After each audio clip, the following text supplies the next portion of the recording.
To do the sample, they used to bring it to me because I would be quicker doing it. You would outwork all your colleagues. You'd be the best at doing it. Yes, best doing it. Look at the fierce in the eyes. That's Labina, that. What are you most proud of? The family, the kids. My 3 kids, yes. This is not a mistake I'd done till I got the cancers. Something near death like that would only make you present. Okay. Yes. But God, Nonna, you're making me cry.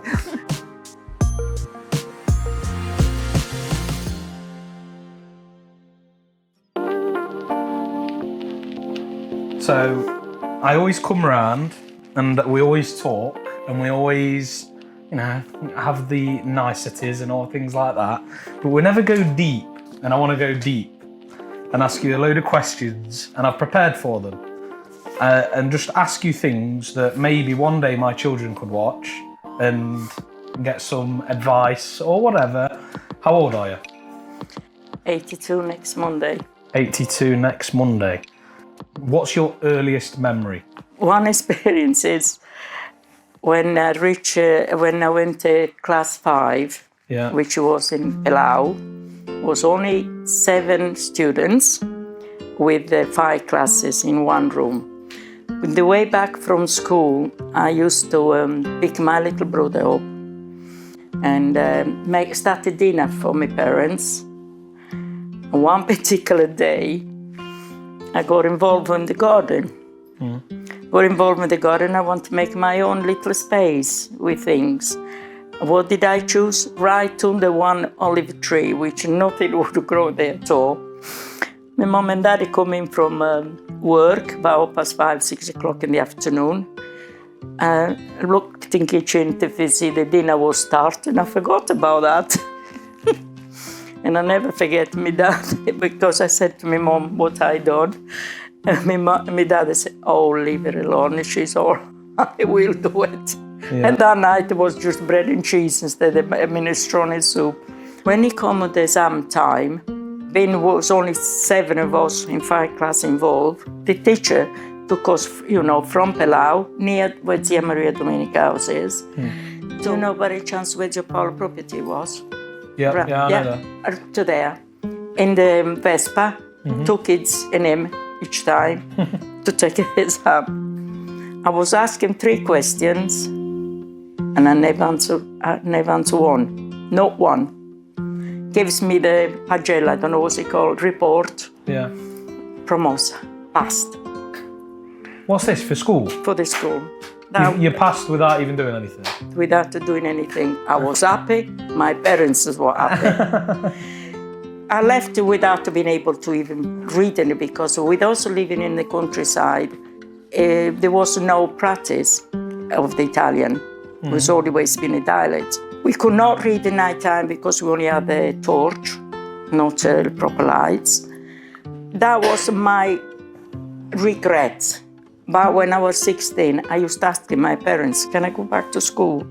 Can I go back to school? For the simple reason, because I realized I couldn't speak properly Italian, and I couldn't read and I couldn't write properly. So you regretted passing?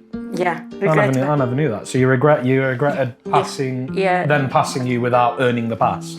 Exactly. And it was, I remember 2 questions. One was geography. We know what that is, isn't it? Asking about the country. Yeah, geography, yeah. That's it. Papa made me do that because of transport. Yeah. Thinking I'll learn all the maps to know where all the trucks go, when really it was more about weather. So didn't get much use out of it. And so whenever September time came and I asked this question, can I go back to school? I wasn't going back to school. I didn't want to go back to school to get another piece of work paper to say pass or no pass. No, for me to practice, to be able to.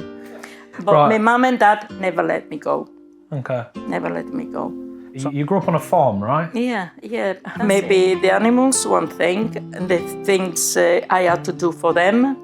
Oh, so you looked after the animals? Yes. We used to have a pig, so we had to be fed it. And the chickens, the same thing. And this was in Sardinia? It's in Palau. In Palau. And the goat, we had to take him away. It's supposed to be spending the day. And what did you do with the animal? Was you feeding the animals to sell them for slaughter, or? Yeah, always. Yeah, and unfortunately, is that how you would eat? That's how we survived, really. We never, I can't remember going buy some meat from the butchers. You'd always eat off the land. We had loads of rabbits. That's amazing, isn't it? Yeah, that's yeah. When was the first time you saw Nonna? I think we were about 13, 14. Really? But no. We traveled from Yerso to Palau. Yeah. 2 cows pulling the cart. Oh, really? Yeah. So you was on a cattle cart? No, me and Luigi was in one, and him was another. Yeah. Which at one point, do you remember how it goes from Yerso? Then you go down, and then it's that big round bend which can go to Cagliari to Palau. On the side of the mountain? Yeah. He already passed that. So from past that big island, we were quite back. He shouts, "I'll wait for you. Vi aspetto." Wow, what an Italian love story. So, and then when we got to Palau, we stopped in Nonno's because he had to go further away. And I started chatting, I don't know what, but us three were talking. But one day, we used to have some eggs, and I used to take him to a shop in town, from Palau to Yerso. And I used to buy the other things, so to swap them. And I went there, and a lady came in after me, and I went and left him there. When I went, this lady, she says to the shopkeeper, "Who was that girl?" She told her name, Francesca Mura. And she says, "That's the one my son wanted married."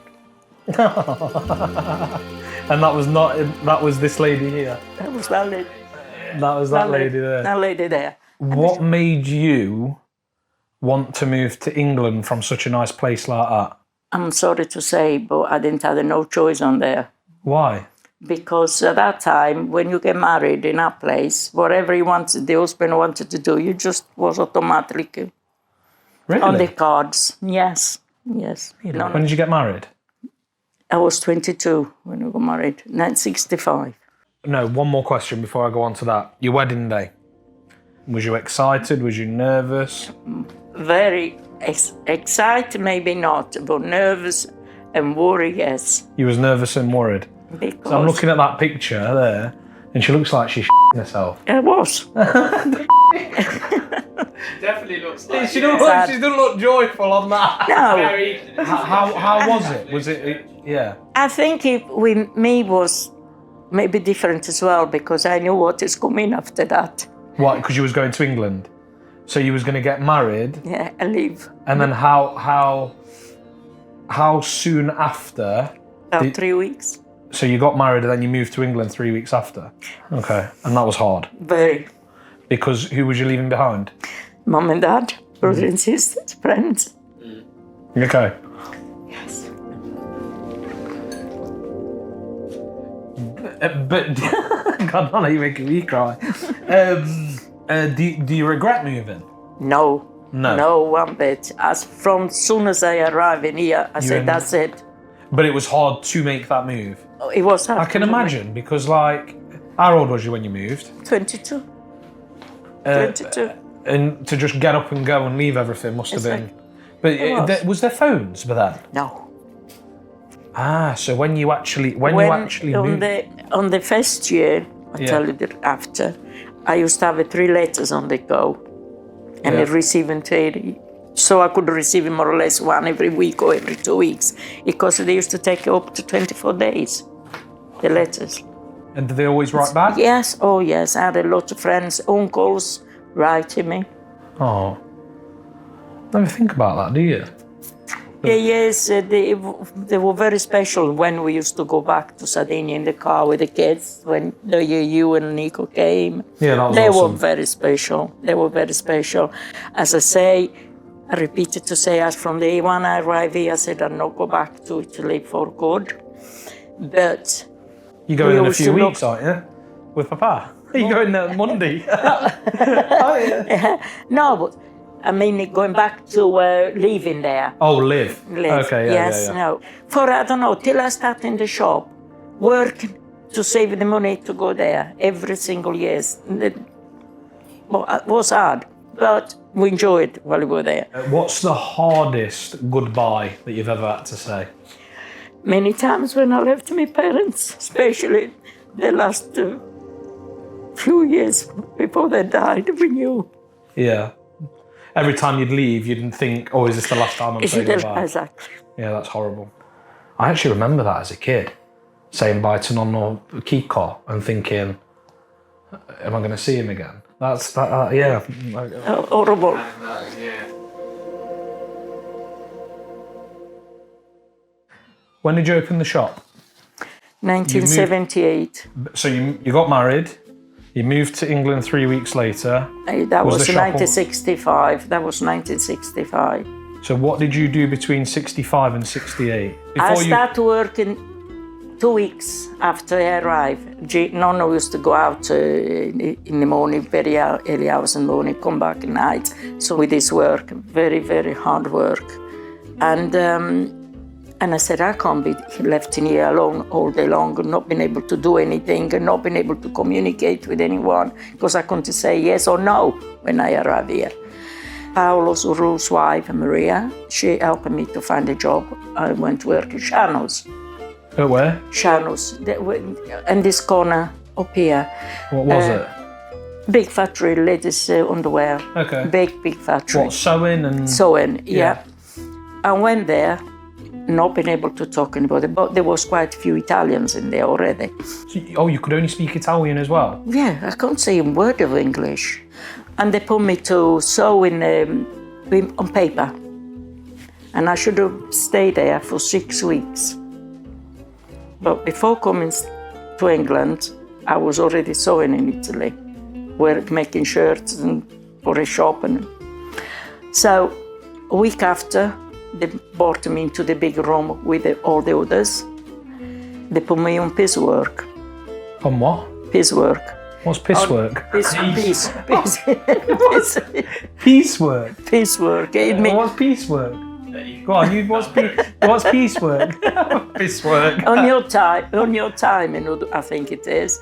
I mean, they're giving you so much. You do as much as you can. You get paid for what you do. Oh, okay, right, okay. Yeah, I get you. Do you get me? Yeah, I'm with you. Okay, I stayed there for 6 months. By the time I left, I already started. I was much easier to understand some of the English words than they speak. So when everybody asked me anything, I understood them, but I could not reply. And I've had such many experiences in there, good and bad. I went there for working. I couldn't speak and I did not smoke. They used to every half an hour, 1 hour, going to the bathroom, toilets, smoking and chatting. I could not do that. So when I needed the bathroom, I used to go do my business and come back and work, and all day long there, without killing myself. So my wages went up.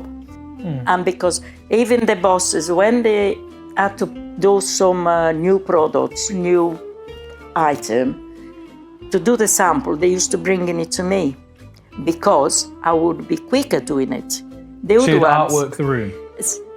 You would outwork all your colleagues? Yeah. You'd be the best at doing it? Yes, best doing it. Fair play. Fair play. When I used to go to work there, I used to pass in here, and the shop was open. It was another people, an Italian family. There was another company? And so this shop wasn't always your shop? No. This family, Italian family, they were 9 years, and about 50 years before then. This shop is going about over 100 years. Now? I didn't know that. I thought you opened it and you made it. No. That's why I was to say, when I used to go to work at the Shanos, I used to say, I wish I had that shop. Because as from a little girl, I always wanted to be a shopkeeper. So now, tell me how you got the shop. I think they asked us. because we knew those people. You and Nonna? Yeah, yeah. What? How did they approach you? Do you No, remember? I don't remember, darling. You can't remember? No, I don't remember. Did you no, buy because, Yes, we did. We bought it because... do you remember how much for? Yes, I do. And I'll tell you the story how we got there as well. Go on, then. To buy, because... so we did not have enough money. So we went to the bank and they said yes. The shop was £9,000. £9,000. £9,000 for that side only, not this one. Oh, was these two separate things? Yeah. Okay. And what year was this? 78. How much would £9,000 be now in 78? No, but that's not. I think No, it was very low, very low price. Yes, because first of all they want to get out the place, and also the shop wasn't doing nothing at all, and because what really neglected, they want nobody would interest. You see, I wanted the property for the shop, and Nonna wanted the property to have the warehouse around the back for his vans. It suited us. So it worked well? It worked well. Because Nonna used to do all the drop-offs for the Italian... Yeah, that's right. And but we had everything ready with the bank. I think we added, wait a minute, I think we added £2,000 or £3,000 ourselves. And then the bank was giving us the rest. But Zio Paolo, because he's old boss, and Nonna. Zio Paolo was Nonna's boss? Yes. Which one was Zio Paolo? The one who ran Tonino. The one who ran the bakery? Yeah. Okay, yeah. Zio Paolo went there and I said, don't, because you're never going to get that back. Okay? Really? Yes. Then the people who were selling it, because they want to get out, and they chose us, they lent us the money. Did you pay it off? We done the contract for 10 years. We paid in 3 years. Ooh, I love that. We paid in 3 years. Look at the fierce in the eyes. That's Labina, that. No mess. That's where it comes from, Phil. Just so we've got the loan, we've done that. You've now got the shop. Yeah. Right. Talk to me about your first 2 years in business. Oh God, it was hard. And I'm still very bad with English. When the customers used to come in and ask for something, if I didn't understand, I said, sorry, I don't know, just have a look around and see if you can see it. Oh, really? Yeah. The worst one was the cigarettes. There were loads of cigarettes. Oh, yeah, I remember the counter of cigarettes ages ago. And when the people used to come in and say the name, I used to say, as soon as they walk out, say, for example, Park Drive. I used to repeat this word to myself to see if I could remember for next time. And I've had a lot of experience in there. Like I said, they only had a few things Italian. I think I had 4 types of pasta, the other people in there. But with me, with Gino having everything around the back, that helped a lot.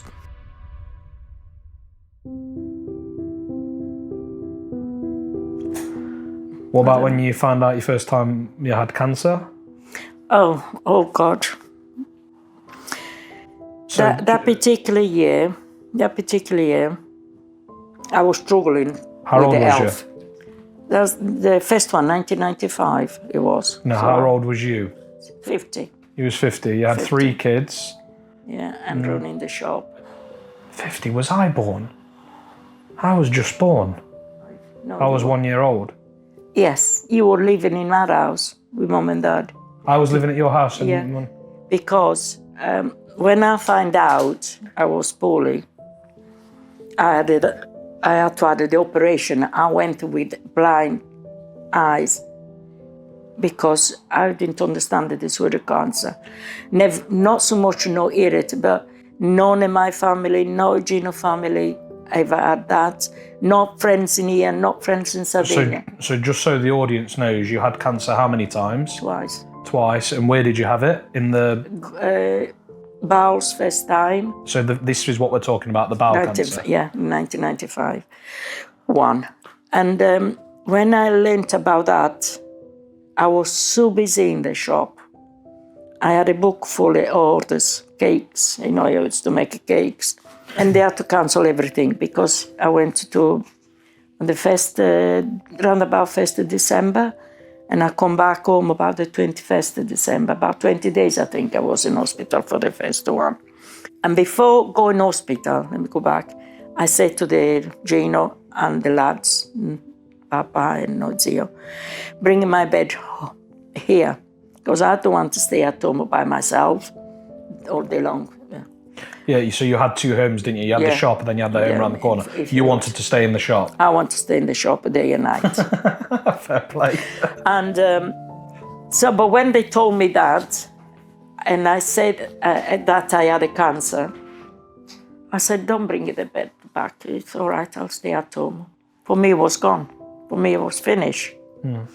And also I said, I can't hold my grandkids anymore. Because I thought cancer, it was, you could pass on to somebody if you'd touch it. Because I didn't know nothing at all. Oh, you thought it was like something you can catch? Yeah. Yeah. But so that's... No. But it's still, even after I was convinced, they told me that, for me, cancer the bowel was a dirty word. I never, again, as I used to say, obvious, God, I deserve this, but why?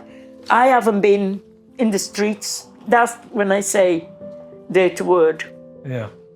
Anyway, while I was in hospital, it was bad because at one point the specialist, he came in and Zia Maria was there. He had a folder like that. He sat on the bottom of my bed.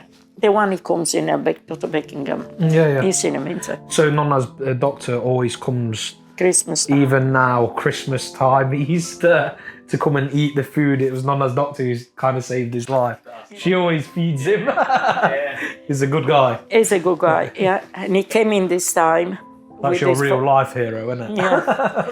He threw the fold down to my bed and said, Frankie, I don't know what to do with you. I'll try everything under the sun. That was his words. And then they were talking about chemo and the other one. So when did you find out that you got the all clear? 7 years after, usually be about 5, 7 years but after. But then 7 years, was it always in the back of your mind? Oh God, yes. You was always paranoid that it was coming back? Every little thing, every little thing. And then you now I got the chance like everybody else. Then that's what made you present. Yeah. That's what will make you present, something like that. That's I reckon, something near death like that would only make you present. I always, this is not a mistake I'd done till I got the cancers. I was working for tomorrow, not for today.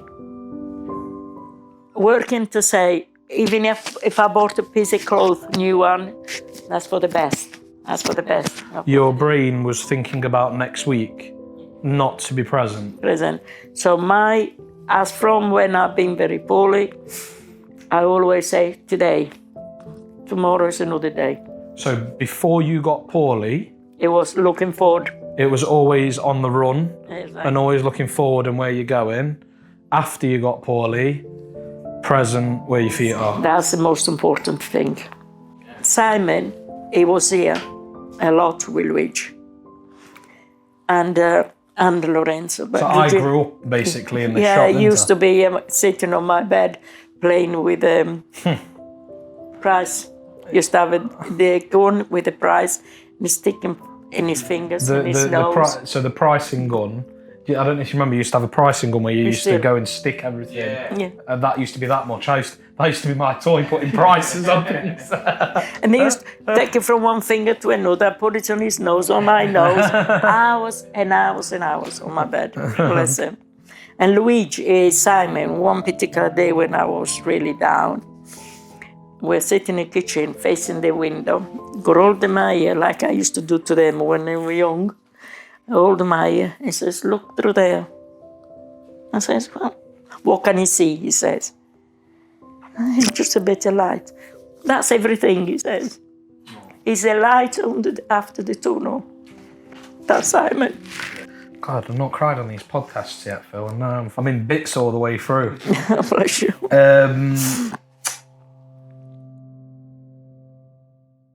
What are you most proud of everything that you've achieved? Yes. The number one top spot. I think the family, the kids. My 3 kids, yes.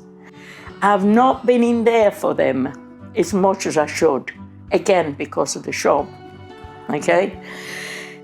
And it was tough for them growing up in the shop, because I'm pretty sure they lost some of their friends, because when they used to ask me, are you coming out or shall we go and play? No, I got to ask Mummy first if I got to do something, because everyone had to they all had their own jobs every day when they come home from school.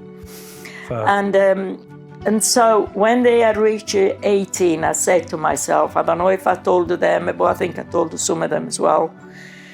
Up to now, I was responsible for what you'd done, of what you would do during these 18 years. Now it's on you. But now it's on you.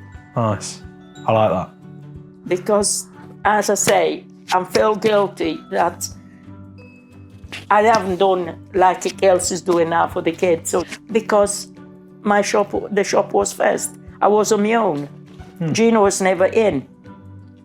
That's why when they finish school, I wanted them. I would give the world for them to carry on school, all the 3, but no one wanted. And the simple reason was because I didn't have it, and I know how much I missed it. So I wanted them the most, everything, but no one. In fact, I think it's your dad, and now and again when he's in the mood, I wish you sent me to school, he says. Sorry that I have not listened to him. Instead say, Mom. He's done all right. He's done all right. Oh, bless him. I've now got 3 kids as well. Yeah. I've also got 2 boys and a girl like you have. You're doing all right. You're doing all right because I know you're working hard. I'm doing very well for my age. Thank you very much. Exactly. And I can see you are enjoying your kids, and that's very important. Do it, because as I say, I was not able to do it. Papa taught me that one as well. Because Papa also wasn't working hard. He worked hard, and to build something special, you need sacrifices are needed to be made. It's not a bad thing, but I do try. I don't do it perfectly, but I do try and be present with them. That's what you needed to do. Do as much as you can. You can't kill yourself at trying. Yeah, exactly. I ain't gonna give up other stuff but I do try my best to be there with them. And also have a good ears. But you see,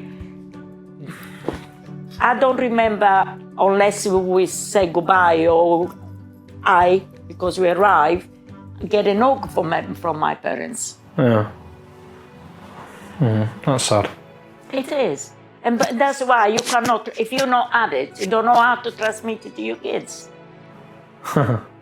You maybe not 100%, but you had a lot more than what your dad had. Yeah, I agree. But your kids, they get even more than what my dad had. Yeah, I agree with that. It's trickled down. You've done a good job. As better as I could. I could have done much better, but I could have done it worse as well. So I just want to go one more time. I'm going to wrap it up, but with one last question. If you could pick any one of your 82 years to relive, which one would it be? Every single one. That's a good answer. Phil, I'm in bits on this one. You can't do this. I need the tissue, you can't do this. One sec.